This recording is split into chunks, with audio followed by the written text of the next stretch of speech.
总之啦，因哋去就無因紅色啦，恐怖地波羅邊，我哋學生服務。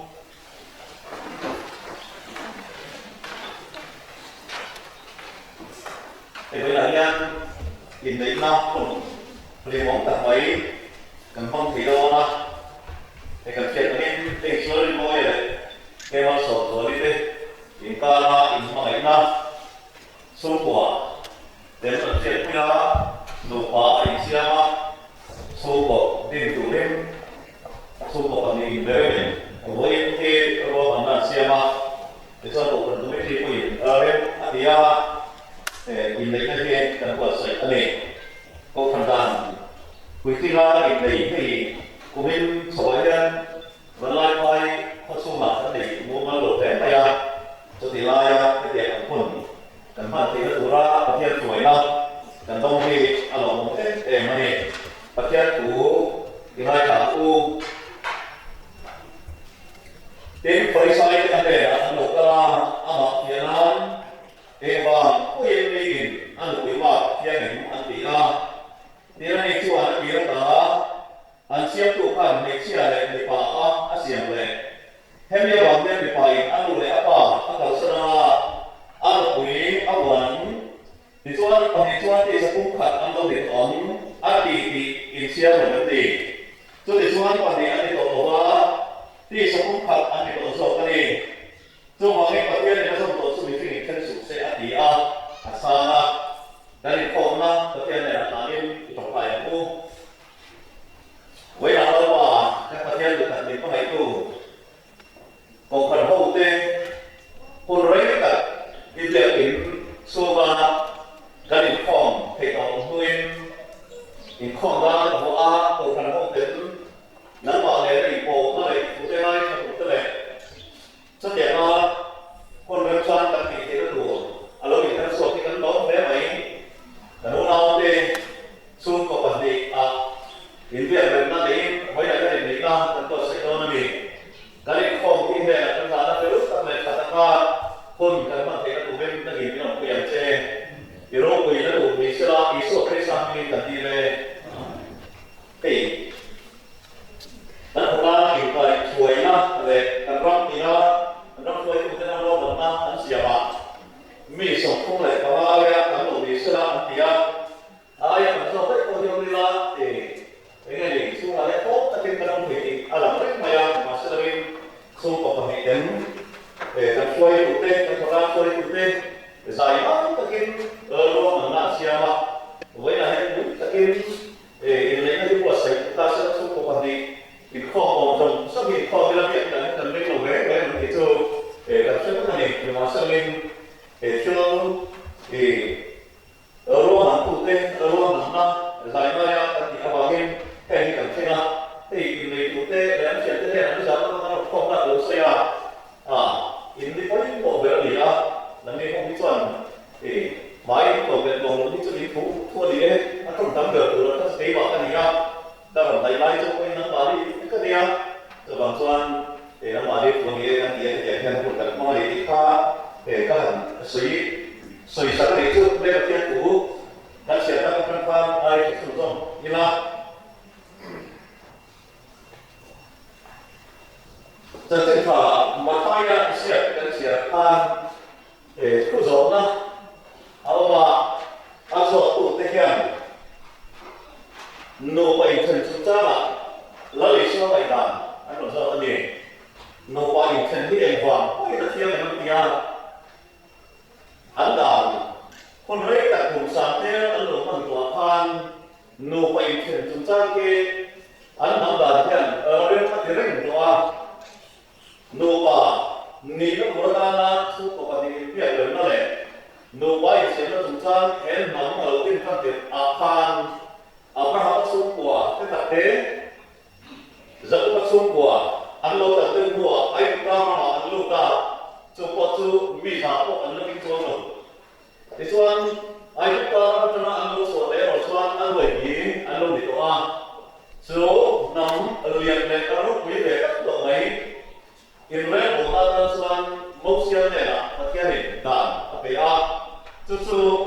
cái tấn sợi phóng trên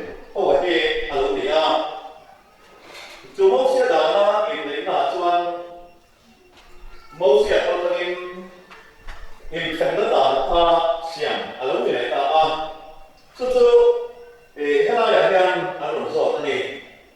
mẫu xe đàn mà in thêm nó đàn mẫu xe thằng ta mẫu xe nó pha thế nên cái này để đàn thì mẫu xe đàn số na lão lý soạn của sĩ anh lý soạn这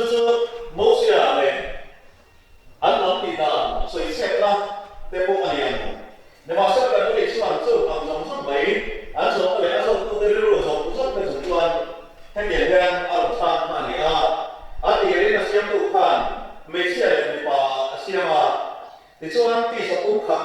นี่ตัวเล็กหนูว่าอันตัวอย่างเช่นกันประเทศนี้อาจจะต้องสู้ไม่ใช่แค่สุดเส้นที่อันนี้ไม่หลงที่เราหลงเสียจะที่ทำมาเช่นผู้มาชวน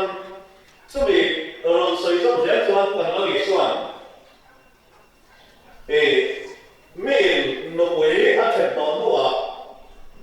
หนูไปดังอันนี้ก็บอกภาษาเช่นตอนนู้นภาษาดังอันนี้ชวนอันนี้ภาษาเอาเรื่องอันนี้ที่เอ็นเจ้าตะกินสื่อพวกนี้ถ้าเราประเทศทุกเสียงตาการทำงานนี่หาเราบอกทุกสิ่งทุกเรื่องเราใช้ของตัวประธานาธิบดีตัวน้อยอย่างที่อเมริกามีทำเต็มกันมั้งมีคุยมีคุยแบบนั้นเลยไม่ฮะนั่นคุยแบบนั้นส่วนส่วนนั่นคุยสองก็ได้ส่วนที่เราบอกกันสิ่งนี้ก็ได้ไม่ใช่ไม่ไปในน้ำไม่เชื่อในสิ่งในน้ำในที่อ่างในที่ที่ไม่ตรงกับธรรมะข้าเดียกอันที่ไม่ไปอันนี้ในโซล่าอันนี้ในน้ำไม่เชื่อในโซล่าอันนี้ในก็สุดท้ายการรับการเชื่อนั้นเอาการในการกำหนดเชื่อเนี่ยผู้สอบผู้กำหนดเชื่อกำหนดทั้งเลยโอ้โหในเรื่องส่วนมีทั้งที่ส่วนหลังที่โลกนี่แล้วไปชอบดูที่ว่ายังเป็นสารอะไรพวกนี้ถ้าเราประเทศผู้เชี่ยวชาญอาศัยตัวไม่เชื่อในอุราประเทศนี้นะอารมณ์เสียงอาจจะเป็นผู้ลงสักแต่ตัวไม่เชื่อนี่นะโลกยังส่วนไม่เชื่อในส่วนในตัวนี้ว่าจุดอย่างพวกนี้มีป่าไอ้ไม้ตัวนี้ว่ามีป่าโลกยังเลยอะไรส่วนไม่เชื่อไอ้ไม้ไม่ใช่พวกที่ตัวนี้ว่าไม่ใช่พวกโลกอะไรเลยมีป่าไม้ตัวนี้ว่าที่ส่วนนูวิปัสสนาเจ้าคุณอาสุขไว้เสียงเปียกมีป่าส่วนไม่เชื่อเนี่ยอะไรตัวนี้ไม่เชื่อมีป่าเนี่ยอะไรตัวนี้ที่นี่มีส่วนปฏิสัมพันธ์ข้อเหี้ยนั่นเป็นส่วนนั้นที่จะเกิดการเชื่อนี่เป็นนักด่านข้อเหี้ยแค่เดียวนะไม่เชื่อเราอีกบอกว่าองค์ดูมีป่าเลยมีป่าอีกองค์ดูเต้จงท้ากันเลยสุ่มสุ่มด่านตัวดูทุกคนค่ะเราพันธุ์นักเชื่อด่านทุกคนค่ะไม่เชื่อสักทุกคนนี่แต่เมื่อไหร่เราต้องการส่งเต้นหนุนเชื่อเต้กันที่เราเที่ยวหลังตั้งแต่ก็เราองค์ตั้งของผู้ยังแค่อย่างมันมีเต้ไอ้นี่ว่าผู้ว่าได้บอกว่าสิ่งมีต้องดูแรงป้าเห็นฟันดิตันกันตุ่มไม้ตัวหัวกินตัวพันธุ์นั้นเสียเต้เชื่อกันใส่กันใส่ในภาษาเองฟ้าฟันดิขัดในยาดังที่เสียตัวเสียเสียจะมาตัวที่ไหนนะเอาตัวสองตัวนี้ดังที่เสียบริบทตัวที่ข้ากันใส่แต่พวกนี้เลยที่ส่วนอันนั้นเป็นอะไรกันใส่ตัวสู้กว่ามันไม่ภาษาเนี่ยไม่สู้กว่ากันไม่ได้ยังเชื่อไม่หมดเลยแต่ไม่สู้ปัจจัยเนี่ยอาจารย์บอกว่าไม่ใช่แค่สุดเส้นที่แต่ละอย่างมันเสียส่วนยังนูป่านั้นเองนะสู้กว่ากันเองได้ยังนูไปเส้นที่ปัจจัยตัวละอันนี้เราไม่ได้กินนั่นสุดที่อะไรเฮ้ยภาษาจริงนะนูไปเส้นจริงนี่ก็ตั้งเนี่ยนูไปเช็ดรู้อะไรกูมานูไปเช็ดรู้อะไรกูมาส่วนเราเลี้ยงตาบุกเอาบุกรุกนั่นกันแม่ตัวนี้สู้แต่ฟ้าได้เห็นรู้ว่าหุ่นหลังเต้แต่ฟ้าได้รู้อะไรตัวนั้นแต่เราไม่รู้ไม่สามารถเราไม่รู้ตัวนั้นที่เต้สอยเยอะเสียหายสิ่งที่เราไม่รู้ตัวนั้นที่เต้สอยเยอะเสียหายที่เรายิ้มไปก็เอาไปทับเป็นไปนี่อะไรที่เราจะไม่แต่รู้กันเลยใช่ไหมอย่างนั้นในส่วนแห่งอันเต้ถ้าเกิดเสียงนั่นแหละชั่วกินมาเอาตัวkalau tuntun nusab dari kami yang siapa pun di kami tun sinh là tan để theo thời gian sang mình sinh đồng lệ cần học sinh đã học thì sáng sáng tới cái gì thì là trong riêng là thu xếp của hạt su nô bệnh thêm nó chúng ta như này à nô bệnh thêm nó hay tố ta nó học trong này mình sinh lúc na thì nhiều mà đến mình sinh này của nó thì bây giờ ta đâu ta nô thêm nó không này thì cái gì à nô có nghĩa là tổ thì sẽ cái gì từ đâu cả sau khi tổ cái gì chứ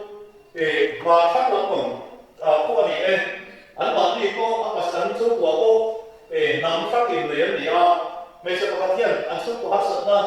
mình làm sự đồng phát là để cho anh này để xuất ra mà đã không phải sản na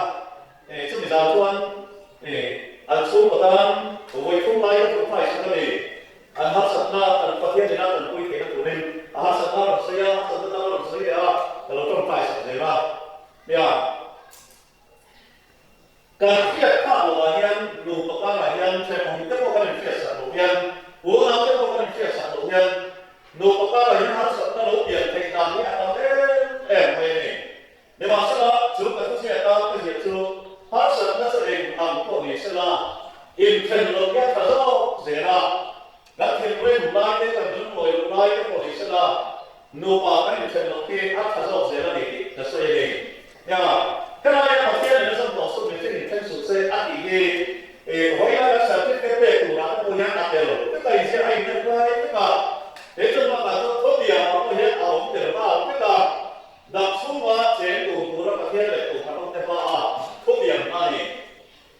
đó là có những mẫu siêu cũng là biết xem vào cái gì là áp sản ra ở điểm là mình nó cũng thành đã được gì à đã nó biết thành được chưa hạt sản ra thì cũng sẽ vào ngay in mạc thì nó lấy cả in mạc nó lấy cả mỗi chuyện hạt sản ra thì cho in mạc nó lấy cả rồi sẽ in anh in trên ta hey mình sống in lên trên ta hey bố cái này mình sống nắm in lấy ba bố ta in trên ta hay sẽ ta bố này mình sống nó học cái này nó lấy cái này tập bao nhiêu là tập mà nó bài dân mình chia tiền mình bảo anh xem về lấy mấy điều anh đã mất sớm mà cái chuyện anh đã mất lại là cái chuyện em nói mấy cái bác sĩ này đâu khác mình sẽ làm tay nhân anh phán đoán nó phải có một bộ số em bộ anh mình sẽ làm mà hồ thì nó tụt lại nó đột biến mà à thì cho anh phải một cái đó này sẵn anh này sẵn về với bản thân em bộ mà tôi nói này theo mình anh mình sẽ ra một trăm cái là mai chỉ là trước tiên anh cho anh điểm một này nhưng mà sau này thì sẽ có sự nó này tu khan nắm đàn xem đàn nó tức là cho anh mình sẽ để con nào luôn em cũng thế này để khai xem mà và sau đó thì để cái đàn cái anh này cái này in thành công biết rồi cái phải thì đây nó số của các bạn trong một của nhân thật tiền luôn và mình đặt xuống em xem là nó mà để mất này mà và sau số lúc thực tế được với số lúc thực tế mình số lúc thực tế có lòng nó chơi áp dụng cái đó này cái này nhưng mà sau khi cần nói số em vào có thể là in thành đây và tiền của cho mình hoa và theo những áp dụng cho người sinh nhật em có phải một thêm sự sẽ thì cái xây dựng này thì sau này mình rất là một cái sự thành công hiện thì đảm cái này là cái suy nó của nhân mình được với bà sở này của với bà sở này thì nó cũng không có cái này này thế là chúng ta luôn nó sang đi ở bốn tuổi xưa mình sẽ chọn nó bảo này kia là để cho nó sửa phải ha và theo một lần nghe tất cả cũng là cái với lại theo một quay xem của thế này số của ông đi không gì là theo và theo một lần xưa apa này cũng cái này thì tất cả là này nó là cái ta lo sống xe terakhir yang diikuti jadi oleh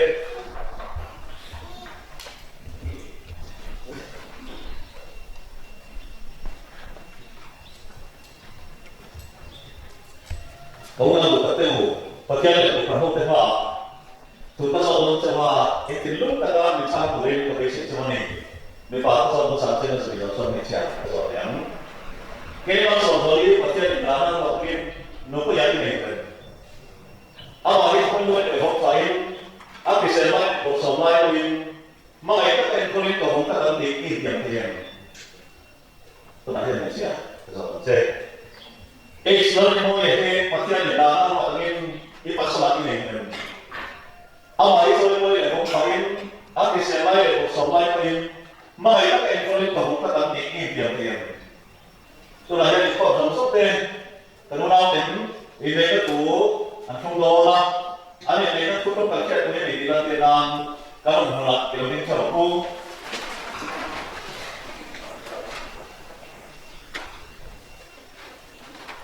tôi là nhân về bài anh tiền có sáng đó thì nó sẽ bị xe tiền đấy ba các sẽ đi sử dụng nhà tôi là nhân có tiền để cũng cần thực hiện quyến cái X nó lên mua hiện nắng kem bắt sống rồi đi các tôi ya cái này ta sẽ với lên trong nhà cái xe này một số quyến cái học sắc này bắt xe lại quyến mà ngày các anh có lên phòng các tận xe thì đây mình phải mở rộng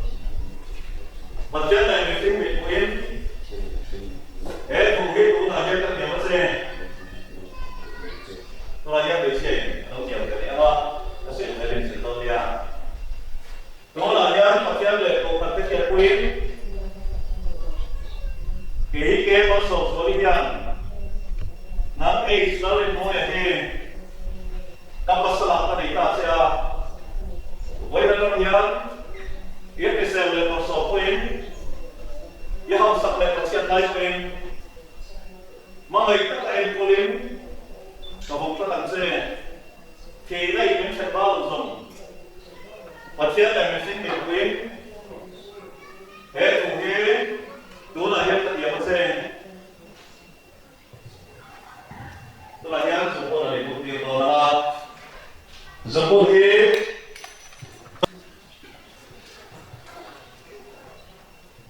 nô bò in đây đến thu lúc thì người ta là không chỉ là tôi là nhân về bài nó cũng kia mà sao về xe được điều này thế dùng một thế nô bò cái gì kia kia nam để cái gì này nó thu lúc kia ăn hết tiền tiền đó tập trung tiền xe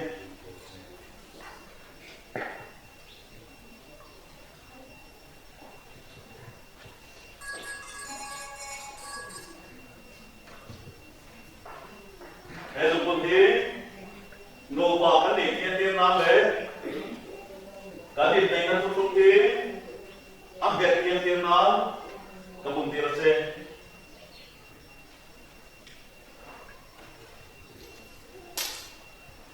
오늘 또 뭐냐면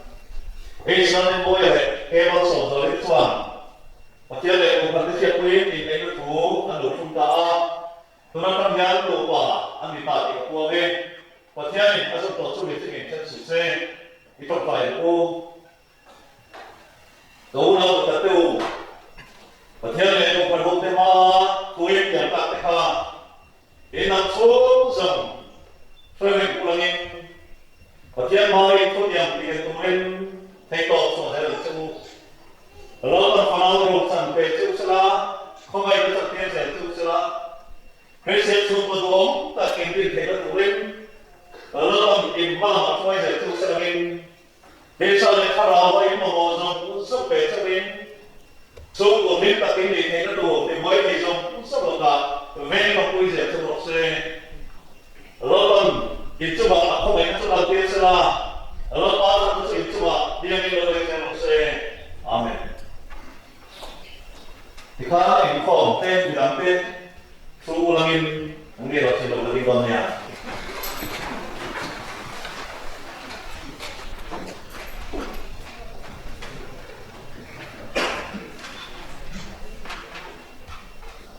Ini sertifikat ajan ming anu siapa orang lah.